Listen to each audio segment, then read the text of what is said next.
नमस्कार, मी पूजा मंगलमूर्ती महाराष्ट्र न्यूज 7च्या आपला विदर्भ आपली बातमीमध्ये तुमचं मनापासून स्वागत करते। डॉक्टर प्रतीक्षा अमोल गवड ह्या अमरावती जिल्हा सामान्य रुग्णालय इरविन हॉस्पिटल अमरावती येथे वैद्यकीय अधिकारी MBBS MD पॅथॉलॉजिस्ट म्हणून कार्यरत होत्या। त्यांना कोरोनाची लागण झाल्याने नागपूर येथील कोविड सेंटरला त्यांना हलवण्यात आले होते। 21 सप्टेंबर रोजी त्यांचे कोरोनाने येथेच निधन झाले। महाराष्ट्र न्यूज 7 साठी रोशन बोकडे, नागपूर। गेल्या महिन्याभरापासून शहरात कोरोना बाधितांची संख्या झपाट्याने वाढून 60,000च्या घरात गेली। इतकंच नव्हे तर दररोज मृत्यूचे प्रमाणही वाढते।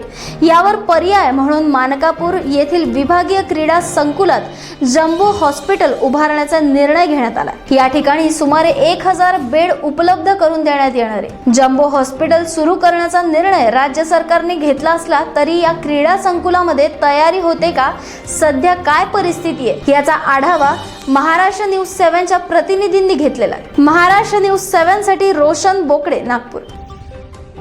वानाडोंगरी नगर परिषदेचे सध्या स्थितीत पोलीस अटकेत असलेले मुख्याधिकारी भारत नंदनवार यांना 17 तारखेला संध्याकाळी 5 वाजता अंबाझरी पोलीस यांनी पीडितेच्या तक्रारीची दखल घेऊन विविध गुन्हे दाखल करून अटक केली। महाराष्ट्र न्यूज 7 साठी गजानन ढाकुलकर, नागपूर।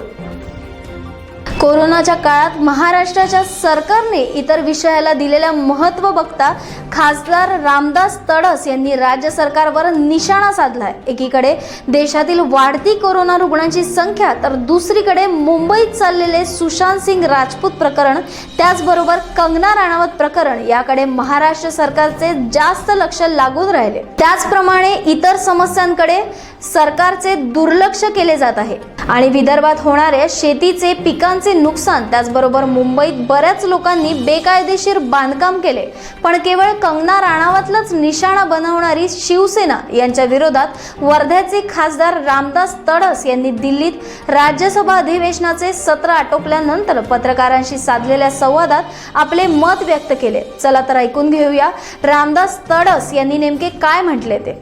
क्या अभी ये सोयाबीन का पीक खत्म हो गया, कपास खत्म हो गया, इसके ऊपर ख्याल नहीं है। लेकिन बीएमसी जो है ना, कंगना पे कार्रवाई तुरंत करती है, अपने काम पर ध्यान नहीं है। आपको लगता है पॉलिटिकली मोटिवेटेड है?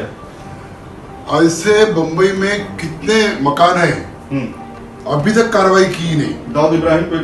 दाऊद इब्राहिम वो बहुत से है, वैसे सैकड़ों से ज्यादा, 1000 के ऊपर होंगे, लेकिन अभी तक किसी के ऊपर कार्रवाई हुई नहीं। लेकिन कंगना के ऊपर एक दिन में यानी 2-3 घंटे में कार्रवाई हुई, ये बराबर हुई नहीं। ये सरकार चलाने लायक नहीं है। ये सरकार के मुख्यमंत्री ने राजीनामा देने को ना, और जो लोग हैं लोगों के काम करने को ना, लोगों के काम होने रहे, इसलिए मेरी मांग है कि सरकारी बर्खास्त करना चाहिए और राष्ट्रपति राजवट लागू करना चाहिए। आपको लगता है लोग बहुत परेशान है सर? मुंबई में 90% लोग परेशान है, पानी भर चुका है, जगह जगह पे पानी बस चुका है, बाढ़ की स्थिति बन गई है, कोई निकासी नहीं है, कोई प्लान नहीं है। वहां पे परिस्थिति इतनी बेकार है, और आज से नहीं, वो बीएमसी की परिस्थिति इतनी बेकार है, पहले से ही है। उसके ऊपर किसी का ख्याल नहीं है। कोरोना के ऊपर किसी का ख्याल नहीं, महानगर पालिका का। लेकिन अपना सरकार चलने को ना, किसी ने अपने ऊपर आवाज उठाया तो उसको कैसा दबाना, इसके ऊपर ख्याल है। लेकिन एक सवाल ये भी खड़ा होता है कि जो ड्रग्स को लेकर के सामने, मुझे नहीं लगता क्या बीएमसी करेंगी इंक्वायरी करके, और वो इंक्वायरी सीबीआई कर रही, और सीबीआई बराबर इंक्वायरी कर रही। राज्य सरकार से आप मांग करना चाहते हैं? राज्य सरकार मुझे नहीं लगता इंक्वायरी करेंगी करके, वो सीबीआई करेंगी, जो मिले। तो राज्य सरकार आपको लगता है किसी को बचा रही है? अभी ऐसा ही लगता है जैसा वो रिया के इसमें सीबीआई की इंक्वायरी लगी, उसके पहले वहां पे इंस्पेक्टर आया, उसको क्वारंटाइन कर दिया, तो ये काय की इसमें वही इसमें चल रहा, क्या अपना कुछ दबाने के लिए ये काम कर रहे थे। इसलिए सीबीआई की इंक्वायरी लगना बहुत जरूरी थी, वो बराबर लग जाएंगी, और जो दोषी है उसको सजा होगी। महाराष्ट्र में क्या आप इसकी मांग उठाएंगे? क्योंकि आप महाराष्ट्र से आते हैं, वहाँ के लोग हैं, वहाँ की जनता है, करोड़ों लोग आपको फॉलो करते हैं। क्या आपको लगता है कि आप इसके विरोध में वहाँ पर अपनी आवाज उठाएंगे? महाराष्ट्र में ज्यादा करके मैं विदर्भ से आता हूँ और विदर्भ के किसानों की हालत इतनी बेकार है, बाद में जो अभी हो रहा सरकार की तरफ से इतनी बेकार हालत है वहां पे। हम मांग ये करते कि सरकार ने इधर ख्याल देने को ना, वो ख्याल इधर देते नहीं, किसान लोगों के ऊपर ख्याल नहीं देते, किसी के ऊपर ख्याल नहीं देते। ख्याल तो ड्रग्स पे है, ख्याल तो सुशांत के हत्यारों को बचाने पे है। अभी ड्रग का जो मामला है वो सामने तो आ ही रहा, बिल्कुल। अब सब जन वहां पे एक एक फंस जाएंगे, वहां पे जाएंगे कहाँ, वो मिलने वाली है। सदा कुल मिलाकर के जब तक ऊपर आवाज उठाया तो उसको कैसा दबाना, इसके ऊपर ख्याल है। लेकिन एक सवाल ये भी खड़ा होता है कि जो ड्रग्स को लेकर के सामने चीजें आ रही हैं, उड़ता पंजाब आप कहते थे, लेकिन उड़ता पंजाब उड़ता महाराष्ट्र कहा जाए। तमाम लोग वहां पर जो पकड़े जा रहे हैं, दीपिका पादुकोण का नाम आ गया, सारा अली खान का नाम आ गया, एनसीबी इंक्वायरी कर रही है, सबूत है इसके। तो आपको लगता है कि ड्रग्स को लेकर के जिस तरह से बॉलीवुड बढ़ता जा रहा है, एक चिंता का विषय है? अभी वहां पे सीबीआई की इंक्वायरी चालू है, एनसीबी कर रही है, एनसीबी कर रही, और जो ड्रग के मामले में जो लोग मिल रहे हैं तो वो सबके सामने ही है, और वो एक दिन सामने आएगा, उसमें कार्रवाई हो जाएगी। आप लोग खिलाफ हैं पूरे इस तरह से पूरी उस मुहिम में, जिस तरह से तमाम लोग जो सामने आ रहे हैं उसके खिलाफ? हम तो लोगों के साथ हैं, सरकार के साथ तो नहीं है, सरकार ने कोई काम ही नहीं किया। तो मैं बताऊं आपको, महाराष्ट्र में जो भारतीय जनता पक्ष ने निधि दिया था 5 साल में, अब मेरा संसद क्षेत्र है जहां महात्मा गांधी का वास्तव में 14 साल रहा, सबसे ज्यादा। वहां पे गांधी फॉर टुमारो, मुझे गांधी जी का इतिहास, गांधी जी ने कैसा ये देश को आजादी दिलवा दिया, उसके लिए भारतीय जनता पक्ष ने 284 करोड़ रुपए दिया था, उसमें से 30 करोड़ रुपए वापस लेके गए लोग। बिल्कुल बिल्कुल। लेकिन मैं एक सवाल पे आना चाहता हूँ सर, कि आपको क्या लगता है कि इंक्वायरी करनी चाहिए? एनसीबी तो कर ही रही है, स्टेट को इंक्वायरी करनी चाहिए, राज्य को इंक्वायरी करनी चाहिए, उसकी पुलिस को। Maharashtra news 7 bureau report, Wardha. मागील 2-3 आठवड्यांपूर्वी जिल्ह्यातील कंत्राटी वैद्यकीय अधिकारी व आरोग्य कर्मचाऱ्यांच्या संघटनेच्या पदाधिकाऱ्यांनी माननीय महसूल कृषी मंत्री माननीय एकनाथरावजी खडसे व जिल्हा बँकेच्या अध्यक्षा सौ रोहिणीताई खडसे येवलकर यांची भेट घेऊन थकीत वेतन मिळवण्याकरता आपण शासन दरबारी आमचा प्रश्न मार्गी लावावा म्हणून विनंती केली होती।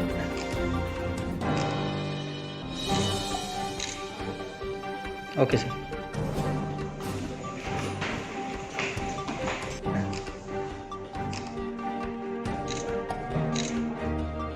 Okay sir. महाराष्ट्र न्यूज 7 साठी कैलास कोळी, जळगाव।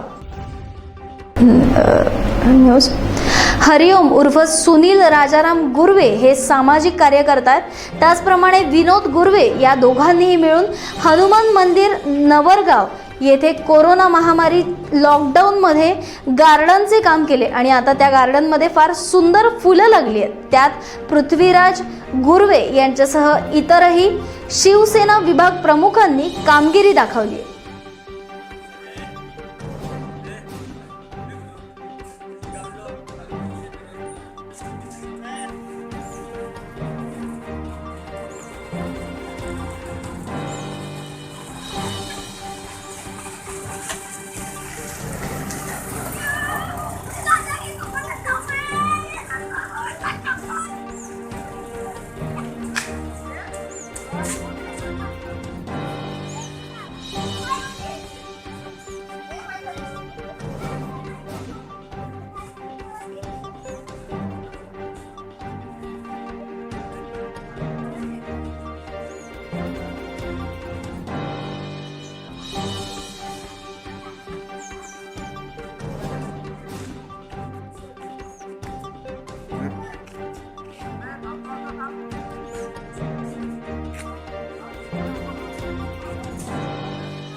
गेल्या 3 महिन्यांपासून वेतन न दिल्याने वानाडोंगरी नगर परिषदेच्या सफाई कामगारांनी काम बंद आंदोलन सुरू केले, ज्यामुळे वानाडोंगरी परिसरात घाणीचे साम्राज्य पसरले होते. आज शिवसेनेचे नेते संतोष कन्हेरकर यांच्या मध्यस्थीमुळे कर्मचाऱ्यांनी कामावर परत जाण्याचे मान्य केले. भीमराव भंडारी कर्मचारी आम्ही सेवा संस्थेचा. आम्हाला ज्या सुविधा भेटायच्या कोरोनाच्या काळमध्ये त्या मिळाल्या नाही. जे सॅनिटायझर, हँडवॉश, मास्क आणि हँड ग्लोव्ज असं काही सुविधा मिळाल्या नाही आहे. या कारणानं आणि 2 महिन्याचा म्हणजे आमचा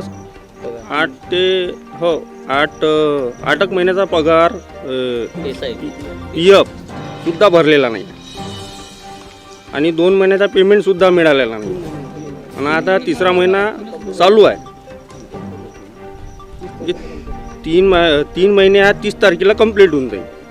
तर आम्ही खाऊ का हा विचार आले आता तर. आणि हे सगळ्या सुविधा आम्हाला मिळाव्या. आणि की आम्ही जनतेला जेव्हा ड्युटीवर राहून त्यांच्यासोबत त्यांच्या घरचा कचरा उचललेला आहे, तर त्यांचं पण काम आहे की आम्हाला सपोर्ट करावं. आणि कोरोनाच्या ह्याच्यात आम्ही जे काम केलं होतं आणि काम करत आहोत आणि डबल ड्युट्या पण करत होतो. जेव्हा पण बेरात्री फोन यायचे, आमचे कर्मचारी उपस्थित राहायचे. तेव्हा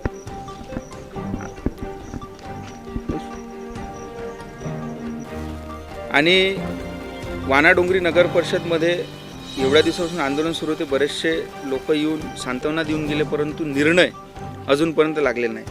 जेव्हा काल या गोष्टीवर चर्चा झाली तर त्या चर्चेमध्ये वानाडोंगरी नगर परिषदच्या अश्विनी चौरे यांनी बोलण्यास स्पष्ट नकार दिला की हे कर्मचारी आमचे नसल्यामुळे आम्ही यांच्यासोबत चर्चा करणार नाही.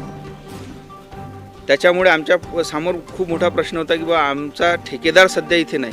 वानाडोंगरी नगर परिषदमध्ये जे एसेंट नावाची कंपनी आहे, त्या एसेंट नावाच्या कंपनीचे अंतर्गत वाद, त्या अंतर्गत वादामुळे यांच्या ज्या नगर परिषद जो कॉन्ट्रॅक्ट झालेला आहे त्याच्यामध्ये काय वाद सुरू आहे याचं माहिती आणि याचं तालमेल हा नगर परिषदेसोबत कुठेच नाही. त्याच्यामुळे यांच्या पेमेंटचं, यांच्या पगाराचं काय होणार हा खूप मोठा प्रश्न आमच्या समोर उभा असल्यामुळे हे काम बंद आंदोलन करावं लागलं. याच्यामध्ये लोकांना त्रास व्हावा किंवा वानाडोंगरीच्या परिसरात लोकांना कुठला त्रास व्हावा अशी कुठली इच्छा आमची नव्हती. परंतु नाहक पेमेंट न मिळाल्यामुळे शेवटी किती दिवस करावं म्हणून हे आंदोलन आम्हाला करावं लागलं. पण लोकांनाच त्रास होऊ नये, या कोविडच्या काळामध्ये कुठला प्रादुर्भाव या आपल्या वानाडोंगरी क्षेत्रात होऊ नये, स्वास्थ्यासोबत खिलवाड होऊ नये, या हिशोबाने आम्ही हे आंदोलन जनतेच्या आग्रहाखातीर मागे घेतलं आणि आजपासून आम्ही काम सुरू केलं. आज सकाळी 7 वाजतापासून गाडी आणि कचरा सॅग्रिगेशन आता सुरू आहे. परंतु उद्या म्हणजे जे चर्चा झाली त्या चर्चेमध्ये माननीय आमदार समीर भाऊजी मेघे यांनी आम्हाला आश्वासन दिलं की लवकरच आपण कलेक्टर साहेबांसोबत चर्चा करून याच्यात कसा तोडगा काढता येईल, कसं यांचं पेमेंट यांच्या खात्यावर करता येईल. कॉन्ट्रॅक्टर जाग्यावर नाही, कॉन्ट्रॅक्टरचे टर्म अँड कंडिशनमध्ये काहीतरी प्रॉब्लेम झालेला आहे आणि त्याच्यामुळे यांचं पेमेंट जितक्या लवकर करता येईल तेवढ्या लवकर कलेक्टर साहेबांसोबत चर्चा करून आम्ही करून देऊ. या आश्वासनावरही आम्ही काम बंद आंदोलन मागे घेतलेलं आहे आणि आजपासून काम सुरुवात केलेलं आहे. महाराष्ट्र न्यूज 7 साठी आशिष गोंडाणे, हिंगणा.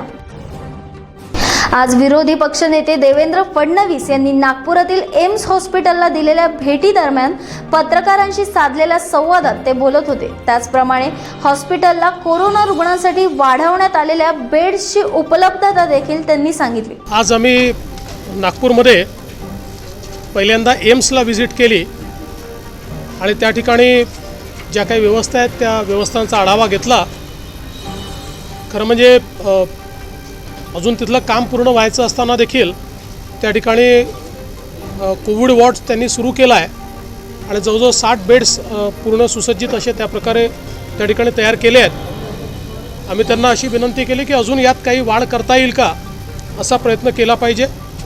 त्यासोबत मेयोला देखील आम्ही गेलो आणि मेयोच्या देखील जो कोविड वॉर्ड आहे त्या वॉर्डाची सगळी पाहणी आम्ही त्या ठिकाणी केली आणि डॉक्टरांशी चर्चा केली. त्या ठिकाणी आता अजून 50 ICU बेड्स तयार करण्याचा प्रयत्न हा सुरू करण्यात आलेला आहे. आणि विशेषतः मेयोमध्ये एक लक्षात आलं की मोठ्या प्रमाणात ब्रॉड डेड अशा प्रकारचे पेशंट्स फार येत आहेत. याचा अर्थ वेळेवर त्यांना ॲडमिट केलं जात नाही किंवा 24 तासाच्या आत मृत्युमुखी पडणारे की ज्यांचं ऑक्सिजन सॅच्युरेशन अगदी 60वर 70वर आलेलं आहे असे पेशंट्स मोठ्या प्रमाणात येत आहेत. त्यामुळे अधिक जागृतीची गरज आहे आणि लवकर ॲडमिशन जर झाली तर मला असं वाटतं की अशा पेशंट्सला त्या ठिकाणी वाचवता येईल. आत्ता एकूणच आपण जर बघितलं असेल तर नागपूरमध्ये मोठ्या प्रमाणात आपल्याला बेड्स वाढवण्याची आवश्यकता आहे आणि तो प्रयत्न देखील महानगरपालिका आणि शासनाच्या वतीनं हा सुरू आहे. आज आम्ही इथे आता लाईफलाईन ब्लड बँकमध्ये आलो आहे आणि या ठिकाणी आमच्या आमदार कृष्णा खोपडे यांच्या नेतृत्वामध्ये भारतीय जनता युवा मोर्चाच्या वतीनं प्लाझ्मा डोनेशनचा एक कॅम्प हा डॉक्टर वर्बेंच्या नेतृत्वात या ठिकाणी सुरू झालेला आहे आणि आत्तापर्यंत 17 पेशंट्सनी या ठिकाणी प्लाझ्मा डोनेट केला आहे आणि जेवढे जास्तीत जास्त पेशंट्स प्लाझ्मा डोनेट करू शकतील तेवढा आमचा प्रयत्न या ठिकाणी आहे. कारण एका पेशंटनी प्लाझ्मा डोनेट केल्यानंतर 2 पेशंटला जे कोरोना पॉझिटिव्ह आहेत त्यांना त्याचा फायदा आपण देऊ शकतो आणि म्हणून त्या दृष्टीने आणि आम्ही आता सेवा सप्ताहाच्या निमित्ताने भारतीय जनता पक्षाने पूर्ण महाराष्ट्रामध्ये ठिकठिकाणी प्लाझ्मा डोनेशनचे कॅम्प्स जे आहेत ते आम्ही ऑर्गनाईज केले आहेत. या ब्लड बँकमध्ये अतिशय आधुनिक अशा प्रकारची सगळी व्यवस्था आहे. त्यामुळे त्या व्यवस्थेचा फायदा घेऊन जास्तीत जास्त पेशंट्सला कसा फायदा देता येईल असा प्रयत्न आमचा आहे. पवार साहेबांची प्रेस मी जी काही माहिती घेतली आहे त्यात त्यांनी कुठेही विधेयकाला विरोध केलेला नाही. त्यांनी काल जी काही कारवाई करण्यात आलेली आहे त्या कारवाईच्या निमित्ताने त्यांनी विरोधी पक्षाला समर्थन दिलं आहे. पण मला असं वाटतं की त्या ठिकाणी राज्यसभेमध्ये हे संसद सदस्य जर असे अशोभनीय वागले नसते तर आज कदाचित पवारसाहेबांना उपवास घोषित करावा लागला नसता. त्यांचं वागणं अशोभनीयच होतं याबद्दल कोणाच्याही मनात शंका नाही. महाराष्ट्र न्यूज 7 साठी रोशन बोकडे, नागपूर. महाराष्ट्र राज्य महाविद्यालयीन व विद्यापीठीय सेवक संयुक्त कृती समितीचे उद्यापासून राज्यव्यापी आंदोलन सुरू होणार असून यात महाराष्ट्र विद्यापीठ कर्मचारी महासंघ, महाराष्ट्र विद्यापीठ मागासवर्गीय कर्मचारी महासंघ, त्याचप्रमाणे युनिव्हर्सिटी ऑफिसर्स फोरम, महाराष्ट्र राज्य अशासकीय महाविद्यालयीन शिक्षकेतर कर्मचारी महासंघ याचप्रमाणे यांच्यासह इतरही कृती समितीचे कर्मचारी व अधिकारी ह्यात उपस्थित असणार आहे. त्याचप्रकारे लेखणी बंद, ठिय्या बंद व काम बंद असे आंदोलनाचे स्वरूप असणार यांनी सांगितले.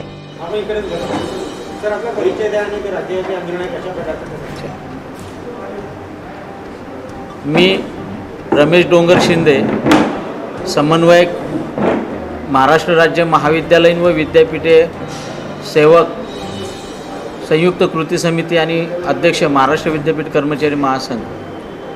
दिनांक 24 पासून राज्यातील अकृषी विद्यापीठे आणि अकृषी विद्यापीठांशी संलग्नित असलेल्या अशासकीय महाविद्यालयांमधील शिक्षकेतर कर्मचारी व अधिकारी आंदोलन करणार आहेत. या आंदोलनाच्या अंतर्गत 24 सप्टेंबर 2020 पासून काम, लेखणी बंद, अवजार बंद आणि ठिय्या आंदोलन अशा स्वरूपाचं आंदोलन करण्यात येईल आणि त्यानंतरही शासनाने जर दखल घेतली नाही तर 1 ऑक्टोबरपासून सर्व 16 अकृषी विद्यापीठे आणि सर्व त्या अंतर्गतील महाविद्यालय कामकाज बंद करण्यात येईल. हे आंदोलन प्रामुख्याने राज्यातील सर्व विद्यापीठे व महाविद्यालयीन शिक्षकेतर कर्मचाऱ्यांच्या संदर्भातील खूप महत्त्वाची सेवांतर्गत आश्वासित प्रगती योजना, जिचं पूर्वीचं नाव कालबद्ध पदोन्नती होती, टाईम बॉन्ड प्रमोशन, याचे 2 सुधारित शासन निर्णय रद्द करण्यात आल्यामुळे या कर्मचाऱ्यांना जे लाभ मिळत होते ते लाभ रिकवर केले जाणार आहेत, वसूल केले जाणार आहेत. त्यामुळे कर्मचाऱ्यांना मोठ्या प्रमाणावर आर्थिक झळ लागणार आहे. आणि हे शासन निर्णय रद्द करण्याचं कारण काय सांगितलं गेलं तर केवळ त्या शासन निर्णयांना उच्च व तंत्र शिक्षण मंत्रालयाने वित्त विभागाची मान्यता घेतली नाही. आता एखादा शासन निर्णय निर्गमित होत असेल तर त्याला वित्त विभागाची मान्यता घेण्याची जबाबदारी ही त्या मंत्रालयातल्या अंतर्गत विभागाची आहे. विद्यापीठ किंवा महाविद्यालयीन कर्मचाऱ्यांची, प्राचार्यांची, कुलगुरूंची किंवा प्रशासकीय यंत्रणेची नाही.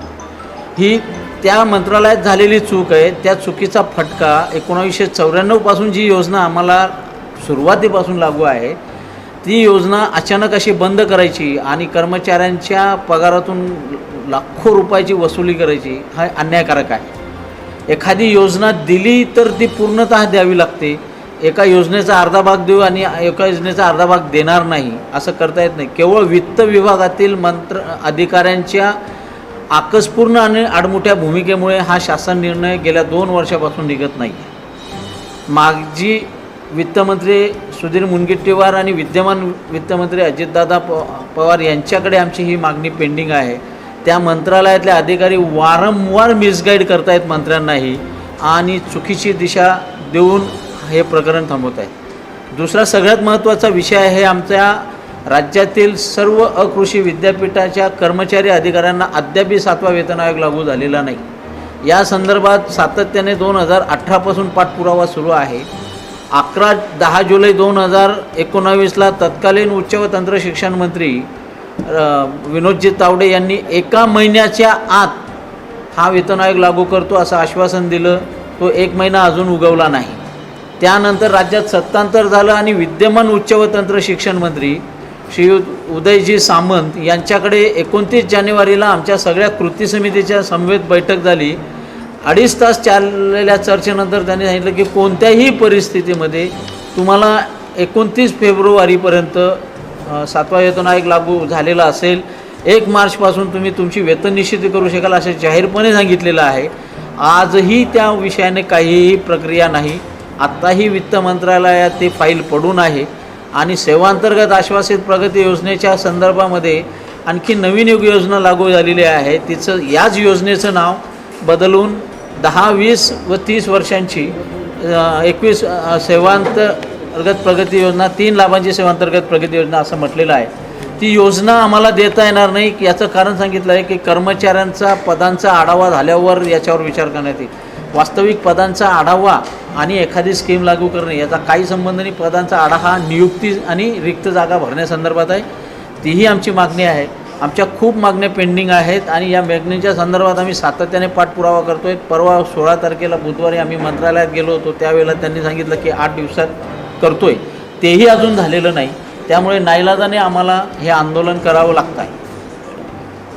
मैं डॉक्टर पूरनचंद्र मेश्राम, अध्यक्ष महाराष्ट्र यूनिवर्सिटी ऑफिसर फोरम और x registrar Nagpur university, Maharashtra राज्य महाविद्यालयीन और विद्यापीठ सेवक संयुक्त कृति समिति के ओर से ये आने वाले 24 सितंबर से एक राज्यव्यापी आंदोलन की हम लोग शुरुआत कर रहे हैं. हमें देख रहे हैं कि पूरे महाराष्ट्र के शासकीय कर्मचारी और अकृषि विद्यापीठ के कर्मचारी छोड़ के बाकी सारे विद्यापीठ के कर्मचारियों को 7वां वेतन आयोग 1 जनवरी 2016 से लागू हो गया. उनको वेतन भी मिल रहा है, उनको सारे आर्थिक लाभ मिल रहे हैं. लेकिन जो नॉन एग्रीकल्चर यूनिवर्सिटी है, नॉन एग्रीकल्चर अकृषि विद्यापीठ है, उसके कर्मचारियों को अभी तक ये 7वां वेतन आयोग और आश्वासित प्रगति योजना जो है योजना ये हमको लागू नहीं हुई. हम ऐसा मानते हैं कि महाराष्ट्र के राज्य के 80% कर्मचारियों को वेतन आयोग लागू करना और 20% कर्मचारियों को लागू नहीं करना, ये बात जो है ये एक नैसर्गिक न्याय को नकार देने वाली, भेदभाव करने वाली, डिस्क्रिमिनेशन करने वाली और देश के कॉन्स्टिट्यूशन का सेक्शन 14 का उल्लंघन करने वाली है. और इसलिए पिछले वक्त हम लोगों ने पिछले साल यही कृति समिति ने एक बहुत बड़ा आंदोलन किया था. तो सरकार ने एक लिखी लेटर हमको दिया और कहा कि भाई आप ये जो है आप अपना आंदोलन पीछे लिए तो हम लोग आपकी जो डिमांड है 1 महीने में पूरी करेंगे. लेकिन अभी इसके बाद 1 साल से ज़्यादा समय होने के बावजूद भी अभी तक वो मांग पूरी नहीं हुई. और आज वो फाइल जो है हमारे वाली वेतन आयोग की फाइल वो आज फाइनेंस डिपार्टमेंट में पड़ी हुई है. और आज ऐसी परिस्थिति आज हम पे आई है कि कोई भी कर्मचारियों को इन नए वेतन आयोग की वेतन श्रेणी लागू नहीं होने से उनको बहुत आर्थिक नुकसान हो रहा है। तो इसलिए हम लोग को ये आंदोलन का रास्ता तय करना पड़ा। 24 तारीख से हम लोग हमारी कलम बंद आंदोलन करने वाले हैं, लेखनी बंद आंदोलन जिसको करते हैं। और उसके बाद 24 के बाद अगर तब तक सरकार ने हमारी बात नहीं मानी और ये वेतन आयोग और हमारी सारी मांगे अगर पूरी नहीं की तो 1 तारीख से कंप्लीट महाराष्ट्र राज्य के सारे नॉन एग्रीकल्चर यूनिवर्सिटी और जितने एफिलेटेड कॉलेज है सारे कर्मचारी उसमें रास्ते पे आएंगे, कोई भी काम नहीं करेगा। इस प्रकार के आंदोलन की घोषणा हम लोग यहाँ पर कर रहे हैं। नागपुरातील धंतोली परिसरात न्यूरोल हॉस्पिटलच्या डॉक्टर गुल्हाने यांची सर्जरी बॅग गाडीत असताना काही इसमांनी गाडीची काच फोडून त्यांची बॅग तसेच 1.5 लाखाची दुर्बीण लंपास केली आहे। हा संपूर्ण गुन्हा धंतोली पोलीस ठाण्यात नोंदवण्यात आलाय। त्याचप्रकारे धंतोली पोलिसांनी एका संशयित आरोपीला ताब्यात घेतले असून त्यांच्यावर पुढील कारवाई सुरू आहे। धंतोली पोलीस स्टेशन येथे न्यूरॉन हॉस्पिटल धंतोली पोलीस स्टेशनच्या मागे 500 मीटर अंतरावर आहे, नाल्याच्या किनारी नवीन न्यूरॉन हॉस्पिटल। तिथे दिनांक 19/9 शनिवारी रात्री डॉक्टर गुलानी म्हणून ते हॉस्पिटलाइज होते, परंतु त्यांची सर्जिकल इन्स्ट्रुमेंटची बॅग त्यांनी त्यांच्या कारमध्ये ठेवलेली होती आणि त्या दिवशी रात्री कारचा काच फोडून डाव्या साईडचा मागच्या बाजूचा त्याच्यातून ते त्यांचे सर्जिकल इन्स्ट्रुमेंटची बॅग आणि त्याच्यात काही पैसे होते 25,000 रुपये असे चोरीला गेले। त्या सर्जिकल इन्स्ट्रुमेंट 1.25 लाखाची दुर्बीण होती, ती देखील चोरीला गेली होती। धंतोली पोलीस स्टेशनच्या स्टाफने अतिशय चांगले प्रयत्न करून आज रोजी त्याच्यात एक आरोपी अटक केलेला आहे। आरोपीचं नाव आहे बालाराम घाशीलाल पटेल, वय 37 वर्ष, राहणार सरस्वती नगर, दकिया, धंतोली। याला या गुन्ह्यात अटक केलं। त्यापूर्वी या आरोपीच्या घरामागे रेल्वे ट्रॅकवर त्यानेच ती सर्जिकल इन्स्ट्रुमेंटची बॅग टाकून दिलेली होती। ती आजनीच्या RPFच्या अधिकाऱ्यांना मिळाली। त्यांनी त्या फिर्यादी यांच्याशी संपर्क करून त्या बाबतीत त्यांना कळवलं। त्यांनी धंतोली पोलिसांना कळवले। धंतोली पोलिसांनी त्याप्रमाणे हालचाल करून ज्याच्यावर संशय होता नेमका त्याच्याच घरामागे ही बॅग मिळाल्यामुळे त्याच्या घराची झडती घेतली। झडतीत त्याच्याकडे चोरीला गेलेल्या रकमेपैकी 10,000 रुपये 10,100 रुपये मिळून आले आणि आज रोजी त्याला त्या गुन्ह्यामध्ये पोलिसांनी अटक केलेलं आहे। अवघ्या एका दिवसातच धंतोली पोलिसांनी हा गुन्हा उघडकीस आणलेला आहे आणि गेल्या 10 दिवसात 3 गुन्ह्यांची उकल धंतोलीच्या DB पार्टीने करून दाखवलेली आहे। माननीय वरिष्ठांच्या मार्गदर्शनाने याच्यात काम झालेले आहे आणि त्यांच्या मार्गदर्शनाने हे गुन्ह्यांची उकल झालेली आहे। तिघा मित्रांनी मिळून 23 वर्षीय परमेश या युवकावर संगनमत करून हाताबुक्क्याने तसेच लाकडी दांड्याने डोक्यावर, तोंडावर आणि पाठीवर मारून गंभीर जखमी केले। त्यात नकुल पांडे वय वर्ष 22, अक्षय पांडे वय वर्ष 23 आणि हिमांशू वय वर्ष 21 राहणे पाचपावली नागपूर या तिघांविरुद्ध पोलीस स्टेशन कपिल नगर येथे गुन्हा दाखल करण्यात आलाय। तसेच त्यांच्यावर कडक कारवाई करण्यात येणार आहे। कपिल नगर पुलिस थाना हद में कल एक 326 का गुना दाखिल हुआ है। कितने आरोपी है और क्या मैटर था उनका, इसके ऊपर भी आरोपी के ऊपर गुने दाखिल है। कल रात 8:45 बजे के करीब कपिल नगर पुलिस थाने के अंतर्गत बबन लेआउट गार्डन के पास शेंडे नगर, यहाँ पर जो फिरियादी है प्रमेश अतपाका, उम्र 23 साल है और इसका दोस्त है सागर पाल करके।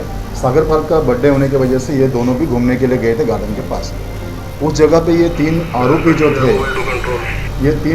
जो थे जैसे कि इनका नाम है नकुल पांडे, अक्षय पांडे और हिमांशु, ये लोग तीनों वहाँ पे खड़े थे। अब सागर पाल का और अक्षय पांडे का इनकी पहले से कोई दुश्मनी थी, तो जैसे ही वो लोग वहाँ पे पहुँचे तो अक्षय पांडे और सागर पाल इन दोनों में अनबन हो गई और गाली गलौज चालू हो गई। इसके बाद हाथापाई भी हो गई दोनों की और फिर इसने जो हमारा जो फिरियादी था जो प्रमेश, ये प्रमेश ने संजा बजाकर उसको सागरपाल को उसके घर पे छोड़ दिया। उसके बाद ये अपने घर उसके दोस्त को उसके जो कारीगर था वैभव करके, तो उसको साथ में लेके अपने घर के नज़दीक आया। तो वहाँ पर फिर ये अक्षय पांडे, हिमांशु और नुकुल पांडे, ये तीनों भी वहाँ पर आए और उसको बोले, एक दूसरे में बोले कि ये था, ये साथ में सागरपाल के साथ में आया था, बोले इसको मारो बोले। तो उन्होंने फिर एक दूसरे से मानव हाथापाई चालू कर दी पहले।